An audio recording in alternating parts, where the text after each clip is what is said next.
Dengan mata yang kabur oleh darah, Su Wei menyaksikan wanita penyihir tua itu ditelan oleh magma yang menyembur dari dalam bumi. 8 tentara bayaran itu tiba-tiba terbangun dan saling membunuh hingga tewas semua. Dia melihat Roy yang masih mencari-cari keberadaannya di pulau itu tiba-tiba berubah menjadi abu.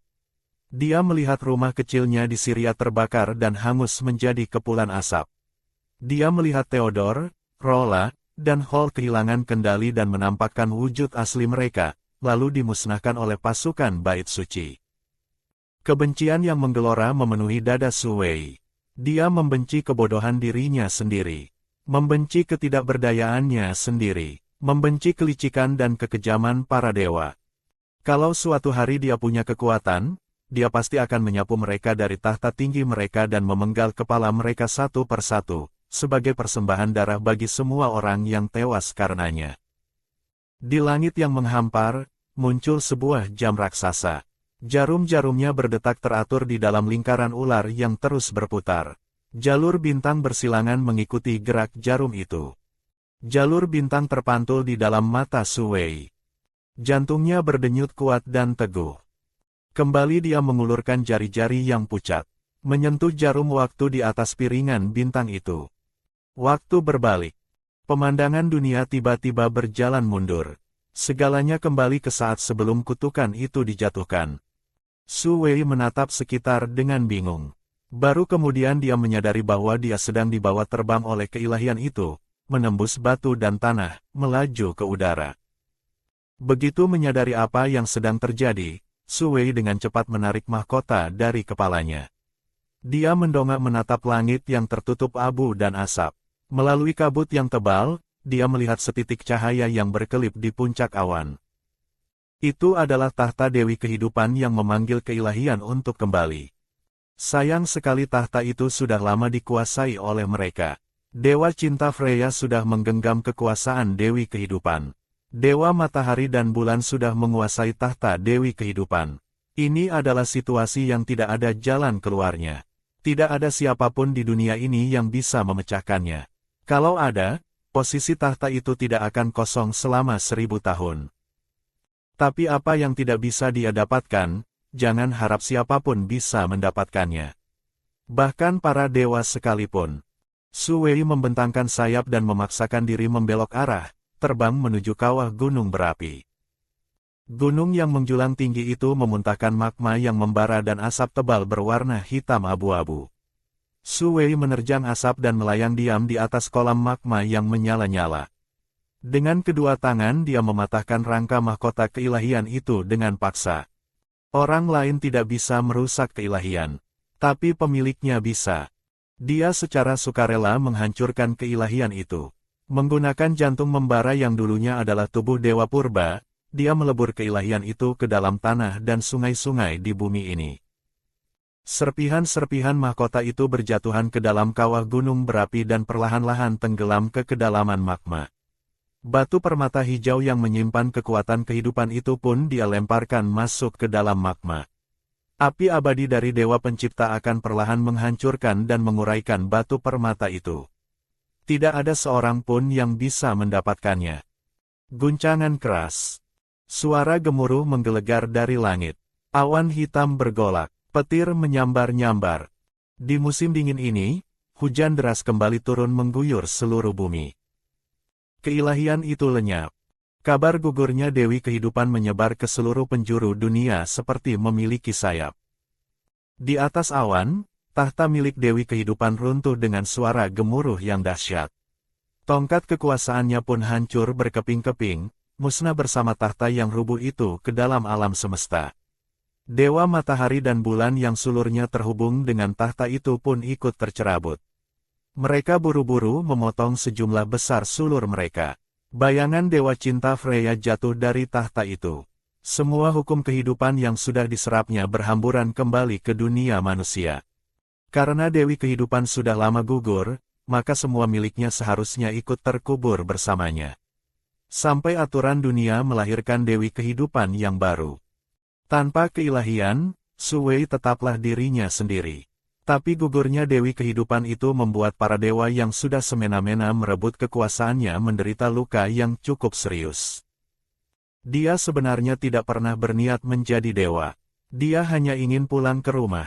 Para dewa tanpa moralitas inilah yang membuat dia ingin membantai mereka. Hujan deras tidak mampu memadamkan bebatuan gunung berapi yang membara. Sebaliknya, hujan justru membuat abu gunung berapi yang menyelimuti Pulau Iblis mengendap ke tanah, menyingkap langit yang cerah di baliknya, meski hujan masih turun. Su Wei menatap satu kali terakhir pada magma merah menyala yang terus mendidih. Lalu dia mengepakkan sayap dan terbang menuju hutan di sisi timur pulau. Tanpa tarikan keilahian lagi, jiwanya dengan cepat merasakan panggilan dari tubuhnya. Mengikuti aliran itu dia masuk ke dalam lubang gelap di bawah tanah. Tubuhnya terbaring berlumuran darah di atas altar batu seolah baru saja menanggung siksaan yang paling berat. Kesadarannya menyatu kembali ke dalam tubuh. Su Wei bahkan belum sempat membuka mata untuk melihat sekilas pun, ketika rasa sakit yang luar biasa dari seluruh anggota tubuhnya langsung membuatnya pingsan. Di dalam kegelapan, tiba-tiba menyala segumpal demi segumpal api biru pudar. Mereka melayang-layang di dalam rongga magma yang luas seperti kunang-kunang. Wanita penyihir itu memegang tongkatnya dan melangkah masuk melalui pintu batu yang sudah hancur berkeping-keping. Dia datang ke sisi Su Wei. Di dunia ini, siapa yang lebih pintar dari aku? Sekali pandang saja aku sudah tahu anak ini punya cara untuk memecahkan situasi ini. Dia menghela napas kagum. Aduh, anak perempuan yang tega sekali. Bahkan keilahian pun rela dia hancurkan. Tes tes tes, pantas saja dipilih oleh aku. Memang punya 3 bagian nyali seperti aku. Wanita penyihir itu bergumam kagum sejenak, lalu melepaskan sebuah gumpalan akar berbonggol dari ujung tongkatnya. Gumpalan yang menggelembung itu mengurai menjadi sebuah mahkota hitam. Di tengahnya tersemat sebuah batu permata biru. Dia meletakkan mahkota itu di kepalanya sendiri. Tongkat yang tersisa di tangannya berubah menjadi sebuah tongkat hitam berhiasan kepalan tangan. Wanita penyihir itu kembali ke wujud aslinya sebagai dewa. Wajah yang tampan itu justru lebih menyerupai seorang dewa laki-laki. Tapi wujud lelaki itu hanya sekilas. Dengan cepat berubah menjadi seorang perempuan berambut hitam dengan wajah yang dingin namun memesona. Akhirnya berhasil mengubah diri menjadi wujud yang memuaskan hatinya. Barulah perempuan itu menggerakkan telapak tangannya dan menyembuhkan semua luka di tubuh gadis yang terbaring itu. Beberapa menit kemudian, Su Wei perlahan membuka mata. Yang pertama kali masuk ke dalam penglihatannya adalah sebuah wajah yang dingin namun lembut. Perempuan itu memiliki rambut hitam dan iris mata hitam yang sama seperti Su Wei. Fitur wajah mereka pun memiliki 70% kesamaan. Kamu sudah bangun, anakku. Su Wei kaget dan langsung duduk dengan cepat. Alisnya berkerut menatap wajah itu. Kamu siapa? Su Wei, anakku, aku adalah ibumu. Kamu mungkin pernah mendengar namaku. Aku bernama Becky, Isis. Keturunan Dewi Kehidupan. Su Wei menampilkan tatapan terkejut yang penuh ketidakpercayaan. Ratu Isis. Ratu. Oh iya, itu adalah identitasku di masa lalu. Tapi sekarang aku sudah punya identitas baru. Dewa Jiwa. Otak Su Wei seketika berhenti berputar selama 1 detik. Situasi apa ini? Ternyata pemilik tubuh asli ini benar-benar putri dari Ratu Isis. Dan Ratu Isis ternyata sudah menjadi Dewa Jiwa. Tidak benar. Dewa Jiwa itu bukankah namanya Audilet? Su Wei langsung merasakan sesuatu yang tidak beres dan menatap perempuan itu dengan penuh kecurigaan. Informasi keduanya sama sekali tidak cocok. Dewa Jiwa sudah ada setidaknya 2000 tahun. Dan Dewa Jiwa tentu saja tidak bernama Becky. Benar, aku juga bernama Audilet. Suara perempuan itu tiba-tiba berubah menjadi rendah dan berdaya tarik kuat. Senyumnya sempurna tanpa celah. Nak, aku adalah ayahmu, Audilet. 15 tahun yang lalu aku jatuh cinta kepada ibumu. Dan kemudian dia melahirkanmu. Pelipis Su Wei berdenyut-denyut. Dia menarik napas dalam-dalam dan berkata, kamu pikir aku ini orang bodoh? Perempuan itu menampilkan wajah sedikit menyesal. Anakku, kamu tentu saja tidak bodoh. Di hatiku kamu adalah manusia paling cerdas yang pernah aku temui. Su Wei langsung merinding sekujur tubuh. Lalu kamu malah menganggapku bodoh dan mencoba membohongiku. Tadi bilang ibunya, sekarang bilang ayahnya. Sampai mati pun aku tidak akan percaya. Melihat wajah Su Wei yang penuh kecurigaan, perempuan itu menampilkan sedikit rasa menyesal. Baiklah, baiklah. Pengikutku yang kecil, memang benar aku membohongimu. Tapi yang aku katakan tadi juga tidak semuanya bohong. Aku adalah bayangan dari Dewa Jiwa. Aku meminjam tubuh yang ingatannya sudah memudar sebagai wadah, lalu melahirkanmu. Dari sudut pandang manusia tentang garis keturunan, aku memang bisa dibilang ibumu. Su Wei setengah percaya setengah tidak. Bayangan Dewa Jiwa yang turun ke dunia pun butuh wadah. Tentu saja, para dewa 2000 tahun yang lalu sudah membuat perjanjian bersama bahwa mereka tidak akan lagi berjalan di dunia manusia. Jadi para dewa tidak boleh turun ke dunia bawah. Kalau mau turun harus meminjam tubuh manusia agar bisa menyembunyikan diri dari pengawasan mereka. Su Wei dalam hati bergumam, kalau begitu kenapa kamu masih nekat turun? Tiba-tiba dia teringat bahwa Dewa Jiwa adalah dewa jahat. Perjanjian para dewa baik itu ada hubungannya apa dengannya? Sedang berpikir seperti itu di hadapanku, anak perempuan. Aku bisa marah. Aku tidak suka sebutan dewa jahat. Aku juga tidak suka kamu menyebut gerombolan jelek di langit itu sebagai dewa baik. Perempuan itu mengepal tongkatnya dengan dingin. Mereka hanyalah dewa yang terlahir dari dalam cahaya. Apakah dewa yang terlahir dari cahaya lantas bisa disebut dewa yang baik? Gerombolan yang memalukan. Su Wei dalam hati memutar mata. Kamu menyadap isi pikiranku, kamu sendiri tidak memalukan. Kamu bilang apa? Perempuan itu dengan cepat menyorotkan tatapannya ke arah Su Wei. Su Wei menutup mulutnya dan batuk sekali. Aku bilang mereka memang sungguh memalukan. Tidak seperti Dewa Jiwa yang Anda begitu berbudi luhur, agung, dan jujur. Sudut bibir perempuan itu terangkat dengan puas. Itu memang kenyataan. Reaksi yang begitu narsis. Sudah dipastikan, ini benar-benar Dewa Jiwa yang sombong itu. Su Wei mulai percaya 3 bagian. Dewa Jiwa yang Maha Agung, boleh saya bertanya? Waktu Anda masuk tadi, apakah Anda melihat seorang penyihir berambut putih? Dia membohongiku dengan mengatakan bahwa Anda sedang tidur di sini. Tapi setelah aku masuk, yang aku temukan justru keilahian Dewi Kehidupan. Apakah Anda tahu ada apa dengan ini semua? Dewa Jiwa menjawab tanpa rasa bersalah sedikit pun. Oh, dia itu adalah wujudku. Keilahian Dewi Kehidupan itu pun milikku. Tapi benda itu sudah tidak bisa aku kenakan lagi. Dewa Jiwa kemudian dengan dermawan berkata, tidak apa-apa, karena sudah aku berikan kepadamu, terserah mau kamu buang kemanapun. Su Wei menampilkan wajah penuh rasa terima kasih. Kalau begitu, Dewa Jiwa yang Maha Agung, apakah apa yang tadi Anda janjikan kepadaku masih berlaku? Apa yang dijanjikan?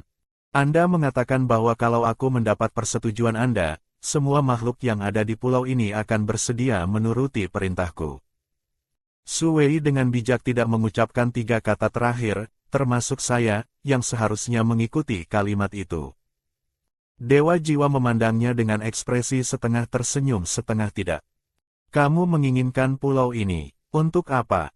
Begini, dalam perjalanan menuju pulau ini, aku melihat banyak sekali pengungsi. Aku ingin membangun sebuah tempat di pulau ini untuk menampung mereka. Agar mereka tahu bahwa Dewa Jiwalah yang sesungguhnya menyelamatkan mereka dari penderitaan. Agar mereka menyembah Anda.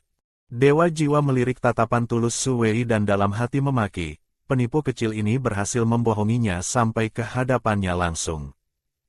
Tapi pada akhirnya Dewa Jiwa tetap mengiyakan juga. Baiklah, aku setuju, pulau ini kuberikan kepadamu, anakku, siapa suruh aku adalah ibumu. Dewa Jiwa yang Maha Agung, Anda adalah dewa paling dermawan yang pernah aku temui. Su Wei menjaga senyum di wajahnya. Di dalam hatinya diam-diam memaki. Masih terus membohonginya. Disebut dewa jiwa apa? Sebut saja dewa penipu. Dengan menanggung penghinaan dia tersenyum dan bertanya. Dewa jiwa yang maha agung. Bolehkah aku pergi dari sini sekarang? Aku ingin melihat keadaan teman-teman yang datang bersamaku. Boleh, pergilah. Dewa jiwa membawa Suwei kembali ke rumah kayu kecil itu. Dia menendang pintu kayu itu terbuka dan merasakan perasaan seperti orang yang akhirnya terbebas dari beban berat.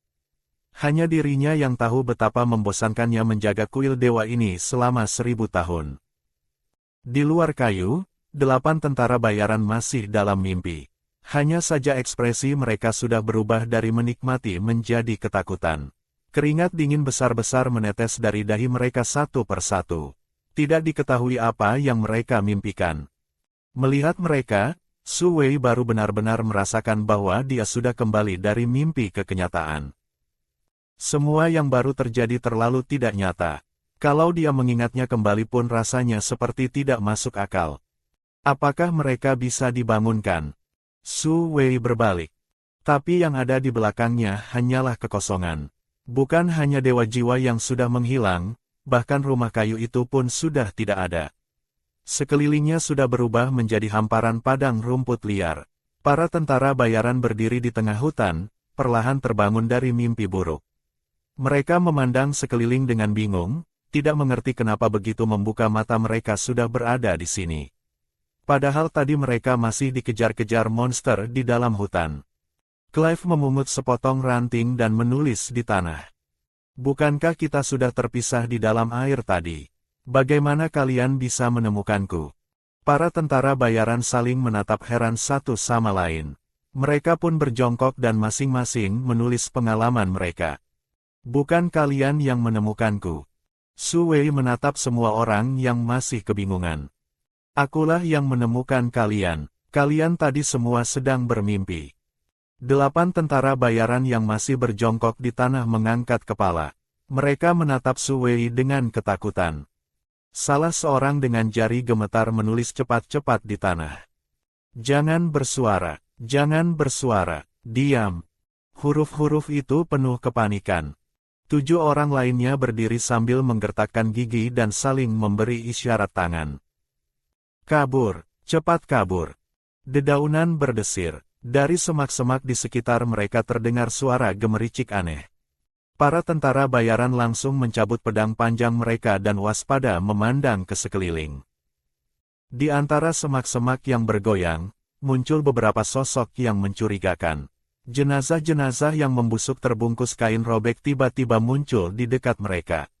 Berjalan kaku ke arah mereka. Pada saat itu, para tentara bayaran yang dikepung arwah-arwah itu menyesal luar biasa telah menerima pekerjaan ini.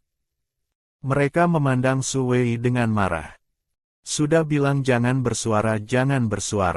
Apakah tidak mengerti bahasa manusia? Kita semua mau mati karena dia. Suwei terus mengamati para arwah itu dan mendapati mereka sama sekali tidak ada niat untuk menyerang. Mereka berdatangan dari segala arah, tapi lebih menyerupai orang yang sedang datang untuk menyembah. Di dalam kepalanya tiba-tiba terdengar suara dewa jiwa. Anakku, pulau sudah diserahkan kepadamu. Mau apapun perintahkan saja kepada mereka. Suwei sedikit menghembuskan napas lega.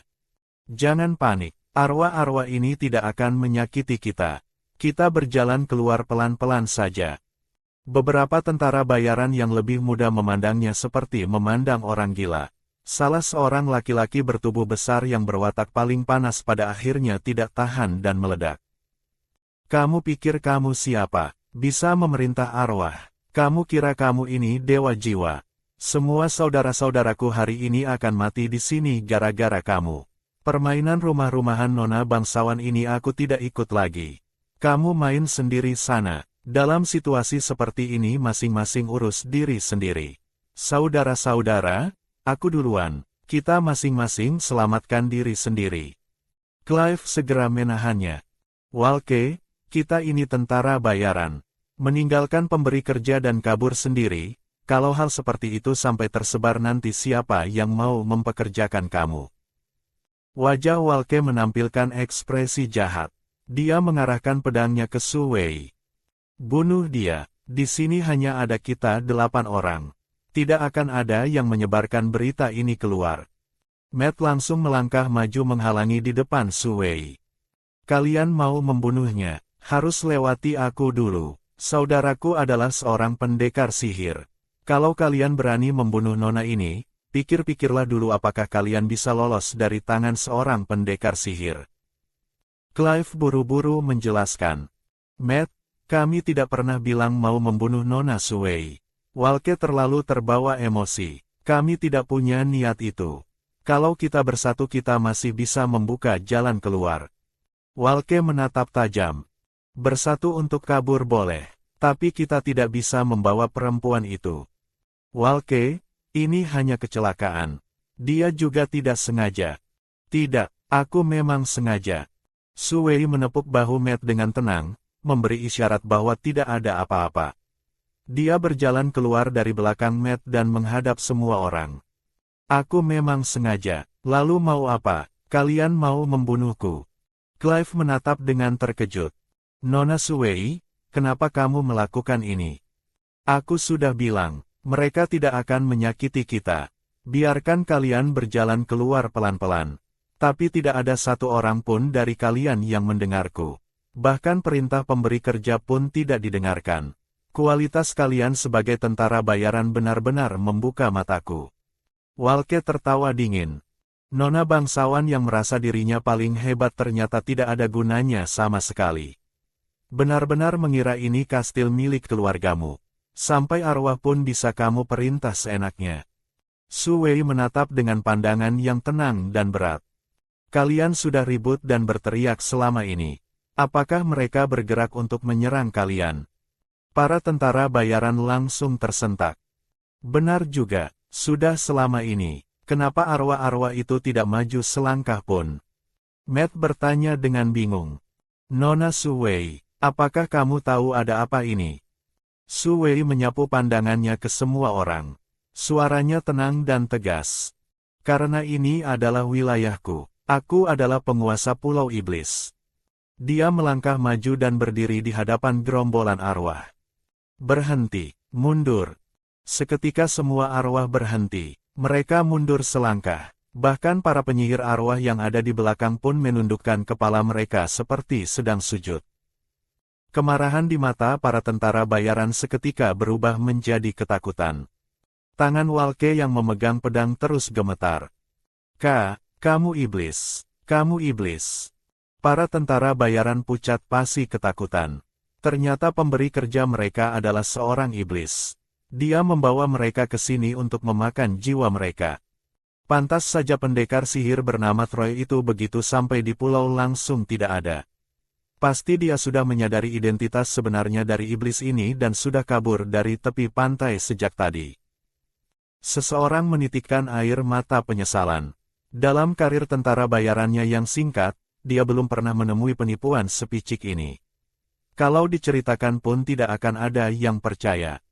Matt sudah bengong sepenuhnya. Dia benar-benar tidak menyangka bahwa saudara baiknya yang paling dia percaya itu menggunakan sepucuk surat penuh iming-iming uang untuk menipunya dan menjualnya kepada iblis.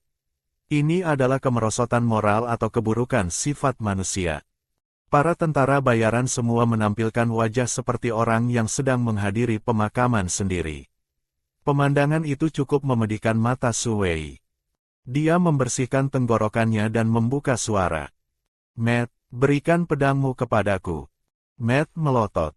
Maksudnya apa? Mau menipu dagingnya lalu menggunakan pedangnya sendiri untuk menebas. Sejahat-jahatnya iblis pun jangan sekejam ini.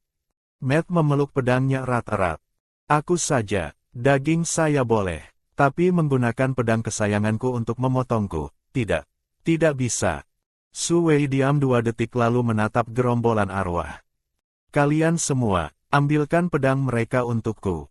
Para arwah dengan kaku memutar leher mereka yang seperti berkarat. Api biru di rongga mata mereka seperti bola mata biru yang memandang Su Wei dengan kosong. Dari sekeliling terdengar suara gemerisik pelan. Seperti angin yang berhembus melewati padang rumput kering di musim dingin. Itu adalah suara para arwah yang berbisik-bisik satu sama lain menggunakan bahasa mereka. Tuan baru sedang memanggil seseorang.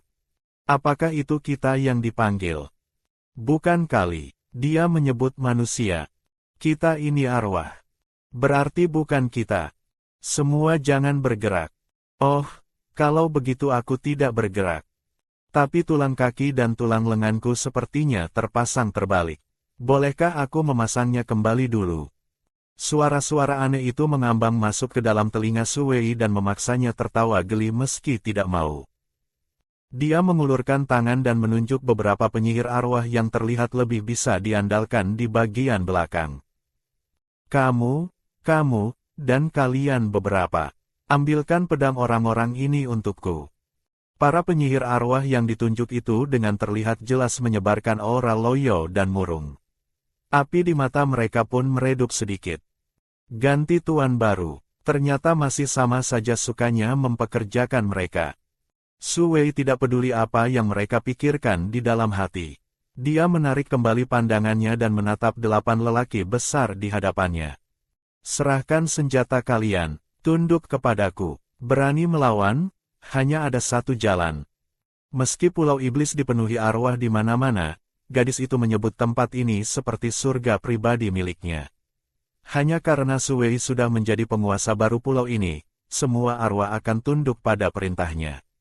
Para tentara bayaran yang datang bersamanya tidak percaya dan bahkan bersiap untuk membunuhnya. Dengan satu perintah Su Wei, beberapa penyihir arwah dalam hitungan detik merampas semua senjata yang ada di tubuh para tentara bayaran. 8 lelaki besar itu langsung mengkerut menjadi satu tumpukan yang lemah dan menyedihkan.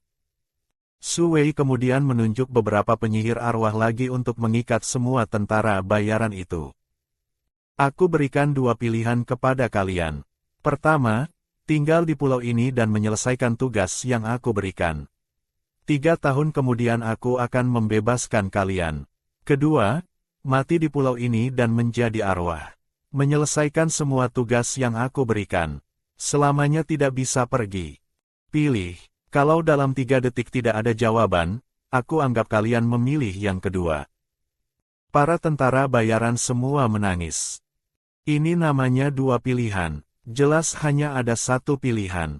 Yang satu perbudakan raga, yang satunya perbudakan jiwa.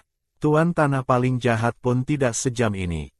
Su Wei dengan tanpa perasaan mulai menghitung mundur. 3, 2. Kami pilih yang pertama. Para tentara bayaran serempak berteriak. Oh, tidak ada yang memilih yang kedua.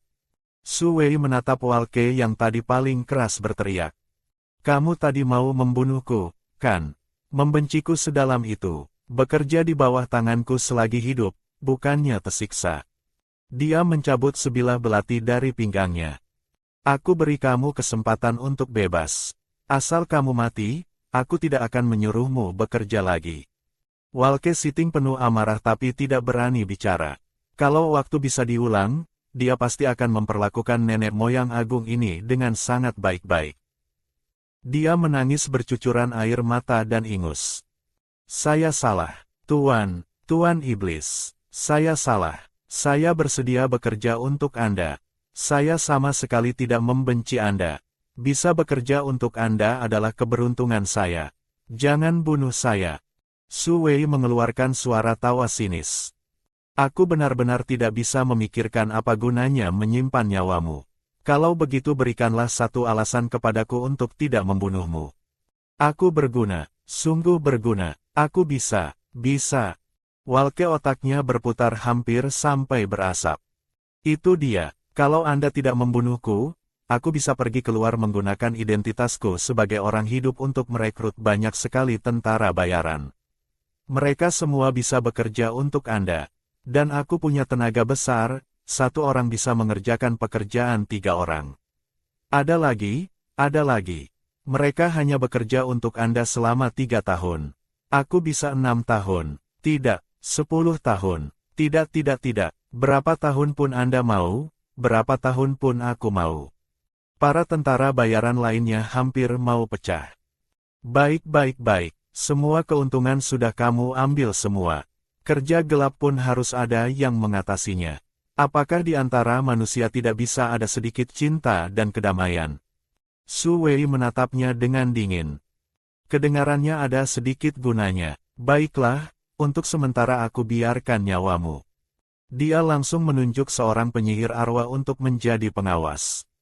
Kamu awasi dia. Begitu dia berani melangkah keluar dari pulau ini satu langkah pun, penggal kepalanya. Hancurkan hingga tidak tersisa. Tentara bayaran jenis penakut tapi penuh muslihat seperti ini sama sekali tidak bisa dipercaya. Satu-satunya cara untuk mengendalikannya adalah dengan menggantungkan nyawanya di tepi jurang. Su Wei menyuruh arwah mendorong Clive ke hadapannya. Mulai sekarang kamu adalah ketua kelompok mereka. Aku akan memberikan tugas kepadamu. Kamu yang memimpin mereka menyelesaikannya. Clive jauh lebih cepat tenang dibanding yang lain. Tuan, apa yang perlu kami lakukan? Kalian punya waktu 3 bulan.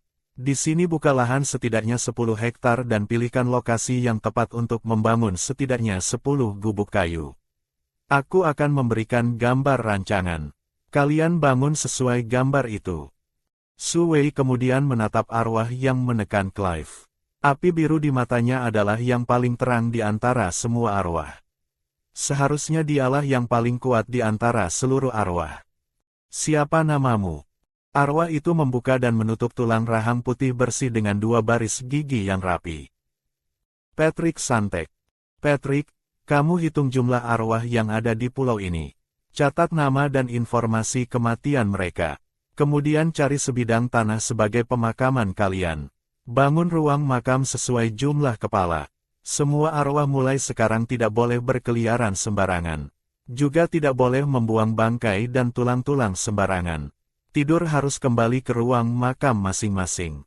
Di batu nisan tulis nomor pintu masing-masing.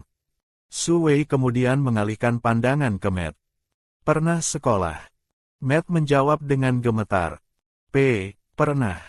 Bagus. Mulai sekarang kamu adalah wakil ketua mereka. Selain membuka lahan dan membangun rumah, kamu juga harus menyelesaikan satu tugas khusus. Ukir sebuah batu prasasti. Di atasnya tuliskan, Pulau Iblis menerima semua penyihir dan ras cerdas bukan manusia dari seluruh dunia. Menerima perempuan tak berumah dan anak-anak terlantar. Menerima orang berambut merah serta pengikut dewa jiwa. 3 bulan lagi aku datang memeriksa. Baik, Tuan Iblis. Matt ketakutan sampai lidahnya nyaris berkelit. Hampir menggigit ujung lidahnya sendiri. Su Wei berpikir sejenak lalu menambahkan kepada Patrick. Pulau Iblis diblokir selama 3 bulan. Dalam 3 bulan ini tidak ada satupun orang hidup maupun arwah yang boleh keluar dari pulau. Tapi kalau ada yang menerobos masuk, biarkan mereka menemani kelompok ini. Tenaga kerja paksa yang datang sendiri ke pintu tidak perlu disia-siakan. Setelah selesai menyampaikan semua yang untuk sementara bisa dia pikirkan, Su Wei kembali terbenam dalam lamunannya. Pemikiran satu orang memang terlalu terbatas. Alangkah baiknya kalau bisa mendapatkan sebuah tim pemikir dari suatu tempat untuk membantunya merencanakan segalanya. Untuk saat ini di pulau juga belum ada cukup makanan. Harus mencari sebuah kapal untuk mengirimkan perbekalan kepada 8 orang ini. Sayang sekali Griffin tidak mau terbang ke pulau ini. Kalau tidak, Griffin bisa sekalian menjadi armada pengangkutan udara yang handal. Ngomong-ngomong, kenapa Troy belum juga datang mencarinya? Jangan-jangan dia tersesat di dalam hutan. Su Wei menunggu dan menunggu. Tetap tidak ada Troy. Akhirnya dia mengutus semua arwah yang sedang bergerak bebas di sekitar untuk pergi mencarinya. Bulan sudah naik ke puncak pepohonan, baru beberapa arwah yang kehilangan lengan dan kaki berlari datang. Mereka memberitahu Su Wei bahwa di dalam hutan ada seseorang yang digantung oleh sulur ajaib. Su Wei mengernyit. Kenapa tidak dibawa kemari? Para arwah bergumam-gumam lama baru akhirnya mengeluarkan alasan sebenarnya. Dia yang menggantungnya adalah tuan sebelumnya. Katanya orang itu begitu bodoh, pasti otaknya kemasukan air. Mau dibalikkan supaya airnya keluar. Air di kepala Troy sudah dibalikkan semalam penuh tapi tidak kunjung keluar juga. Su Wei sungguh takut Roy akan tergantung sampai mati oleh sulur sihir itu. Dia segera bergegas menyelamatkannya. Entah Roy sebenarnya melakukan apa sampai bisa membuat dewa jiwa pun tersinggung. Sudah membuat dewa marah tapi tidak mati. Dia memang luar biasa. Su Wei mencubit titik tengah di bawah hidung Roy. Pria itu dengan bingung perlahan membuka matanya. Aku kenapa? Bagaimana aku bisa tahu kamu kenapa? Setelah naik ke darat tadi kamu melakukan apa? Roy memegangi kepalanya dan mengingat-ingat. Aku tidak menemukanmu di dalam laut. Aku pikir kamu sudah terbang naik ke darat jadi aku naik untuk mencarimu. Kemudian langsung pingsan. Aneh, kenapa aku tiba-tiba pingsan? Siapa yang tahu? Roy tiba-tiba wajahnya berubah. Gawat, kita sudah melanggar pantangan Pulau Iblis. Dia dengan tajam menyapu pandangan ke sekeliling. Memang benar dia melihat beberapa arwah yang sedang berkeliaran santai di semak-semak. Dia langsung mencabut pedang panjangnya. Cepat sembunyi di belakangku. Jangan takut, kita hajar jalan keluar. Para arwah ketakutan langsung melayang menjauh. Su Wei dengan cepat menekan lengan Troy. Jangan bertindak, mereka sekarang adalah rakyatku. Troy menatapnya dengan terkejut. Apa, rakyat? Dia baru saja pingsan sebentar. Kenapa begitu siuman seluruh dunia sudah berubah? Kapan arwah berganti nama menjadi rakyat? Jangan-jangan pemberi kerjanya sudah mati dan berubah menjadi raja arwah. Su Wei melihat tatapan matanya dan langsung tahu dia sedang berpikir yang tidak-tidak lagi. Sudut bibirnya berkedut dan dia menjelaskan. Dewa jiwa memberikan pulau ini kepadaku. Aku sekarang adalah penguasa mereka. Kamu tidak perlu takut mereka akan menyakiti kita. Troy tercengang. Dewa jiwa memberikan pulau ini kepadamu. Kenapa setiap kata yang dia kenali, tapi bila digabungkan menjadi satu kalimat terasa sangat sulit dimengerti? Su Wei mengangkat alis. Iya, dia bilang aku mirip putrinya. Jadi dia berikan pulau ini kepadaku. Troy seperti disambar petir. Otaknya dengan susah payah mencerna informasi itu. Cepat jalan, masih mau di sini sampai kapan? Tidak mau pulang. Selama Troy pingsan, Su Wei juga sudah mengukir sebuah formasi teleportasi di pulau ini. Tidak tahu apakah ada gunanya. Setelah pulang harus dicoba. Troy dengan langkah kaki panjangnya hanya butuh 2 langkah untuk menyusul Su Wei. Tapi yang lain bagaimana? Mereka sudah membuat dewa jiwa marah. Harus bertobat di pulau ini selama 3 tahun baru bisa pergi. Su Wei mengajak Troy mengelilingi pulau dan melakukan survei selama 3 hari. Luas total Pulau Iblis sekitar lebih dari 800 km persegi. Panjang dari timur ke barat lebih dari 30 km. Panjang dari utara ke selatan sekitar 40 km.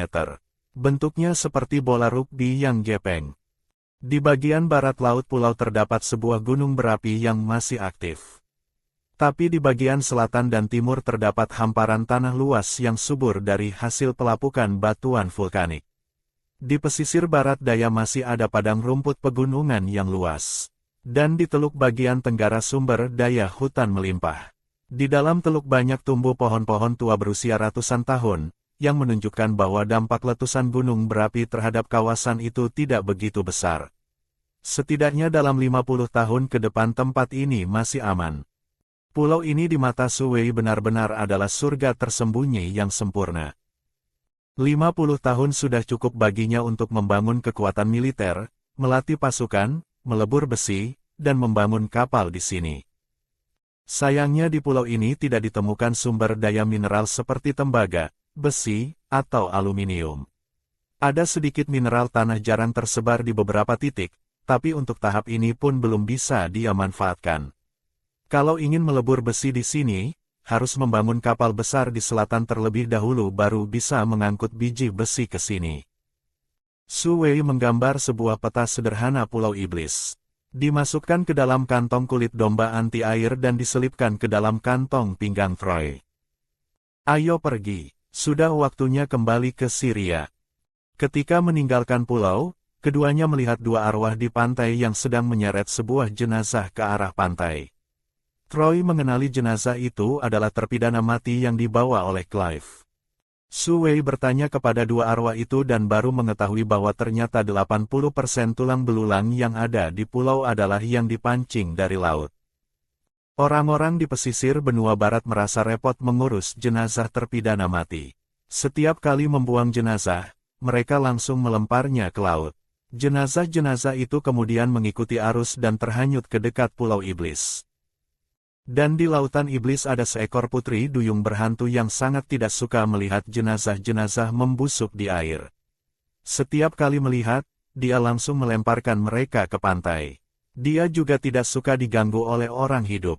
Kalau bertemu orang hidup dia langsung menelungkupkan kapal kecil mereka, menakut-nakuti dan mengusir mereka pergi. Pantangan lautan iblis yang melarang orang hidup masuk ke pulau itu asalnya dari sini. Troy menarik keluar perahu kecil yang mereka tumpangi waktu datang dari semak-semak di tepi pantai. Dia menarik Su Wei naik ke atas perahu. Keduanya mendayung dengan tenang meninggalkan lautan iblis. Di teluk bagian tenggara, seorang lelaki duduk di atas batu karang dengan rambut hitam panjang yang terurai indah seperti sutra. Di dalam matanya yang dalam terpantul gelombang biru kehitaman dan buih ombak yang putih bersih. Kulitnya putih seperti tidak pernah kena sinar matahari, memancarkan keindahan yang agak menyeramkan. Dia duduk dengan satu lutut ditekuk, satu tangan menopang dagu. Mata hitamnya menatap perahu kecil yang perlahan menghilang di kejauhan. Tidak sia-sia aku menghabiskan begitu banyak kekuatan sihir untuk mengubah ingatannya. Kamu bilang dia sudah melihat sendiri aku ditelan magma. Pasti sudah percaya bahwa aku adalah ibunya, kan? Seekor putri duyung berhantu berkulit pucat dengan mata yang hampa melayang-layang di dalam air laut di sisi kakinya. Mengapa Anda berpura-pura menjadi ibunya? Dewa jiwa dengan nada tidak senang menjawab. Kalau dia benar-benar berhasil mengumpulkan keilahian dewa kematian dan waktu, bukankah aku malah akan menjadi dewa pengikutnya? Jelas dia yang meminjam kekuatan dariku, tapi malah akan naik ke atas kepalaku. Hasil seperti itu tidak bisa aku terima. Tapi kalau aku adalah ibunya, ceritanya berbeda. Selama dia mengakui aku sebagai ibunya di dalam hatinya, begitu keilahiannya terbentuk sempurna, aku adalah ibunda Raja Kegelapan. Hahaha, aku tetap menjadi dewa kegelapan yang paling kuat. Bagaimana kalau dia tahu kebenarannya suatu hari nanti? Anda menjadi dewa pengikutnya, dan dia membalas penipuan Anda dengan merampas kekuasaan Anda. Dia tidak akan tahu. Dewa jiwa berhati riang.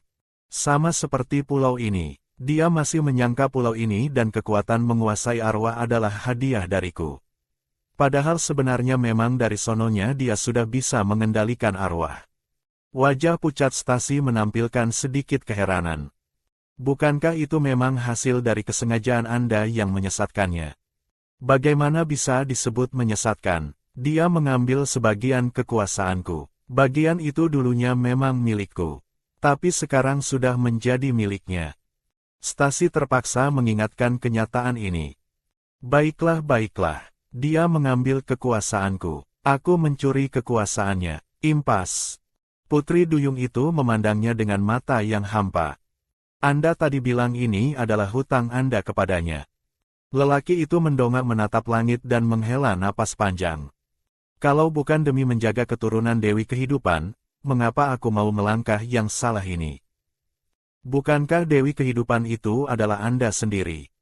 Iya dan tidak, pokoknya bagian keilahian Dewa Alam dariku sudah lenyap. Dia melanjutkan. Dulu aku pernah menjadi Dewi cantik yang membuat banyak dewa laki-laki terpesona. Jauh lebih populer dari Dewa Cinta. Tapi sayang, bagian tubuh yang lahir secara alami itu kemudian gugur. Aku tidak mau lenyap, maka aku meminjam kekuatan kegelapan untuk bangkit kembali. Menjadi dewa kesadaran yang hidup di dalam ketakutan dan kegelapan manusia. Sebagai dewa kesadaran manusia, kalau suatu hari aku dilupakan semua orang, aku akan jatuh ke dalam kematian. Sayangnya setelah meminjam kekuatan kegelapan, aku tidak lagi bisa mengenakan keilahian Dewi Kehidupan. Memberikan keilahian itu kepada Su Wei juga merupakan keputusan yang sudah dipikirkan matang-matang. Kalau Su Wei bisa menjadi Dewi Kehidupan, maka keilahian dewa kematian dan waktu bisa aku gantikan.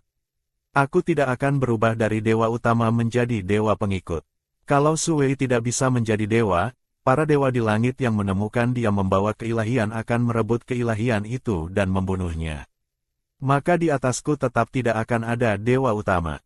Sebenarnya aku tidak ingin terlalu cepat melepaskan keilahian dewi kehidupan itu. Tapi Su Wei sendiri yang datang menyerahkan diri. Bahkan mengambil jalan lain yang tidak terpikirkan oleh siapapun, menghancurkan keilahian itu sekalian. Ini mungkin memang sudah menjadi kehendak langit.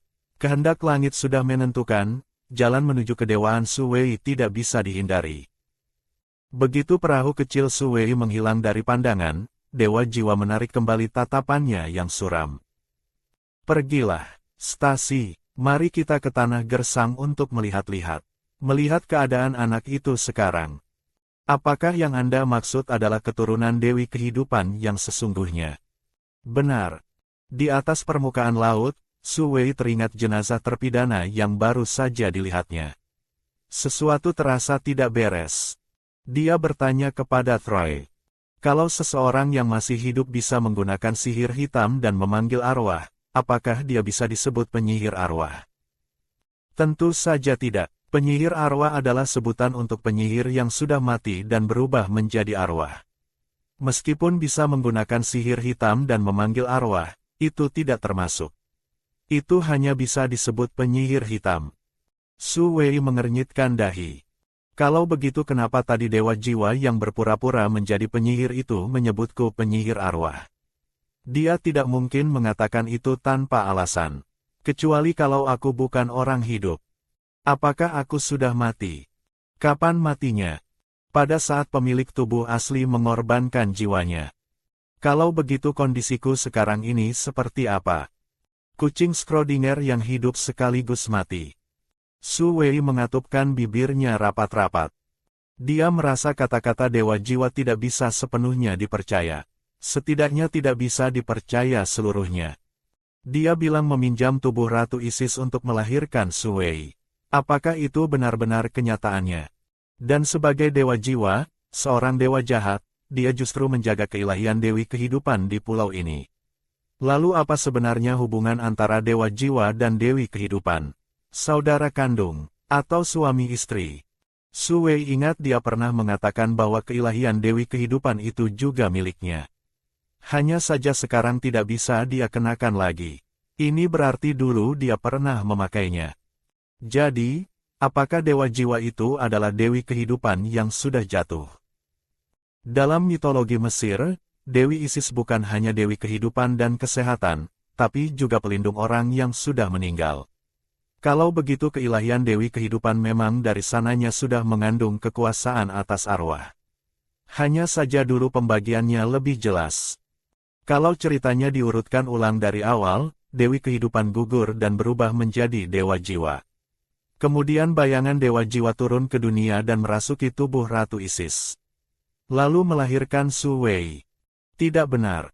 Su Wei langsung menyadari kesimpulan itu sama sekali tidak masuk akal.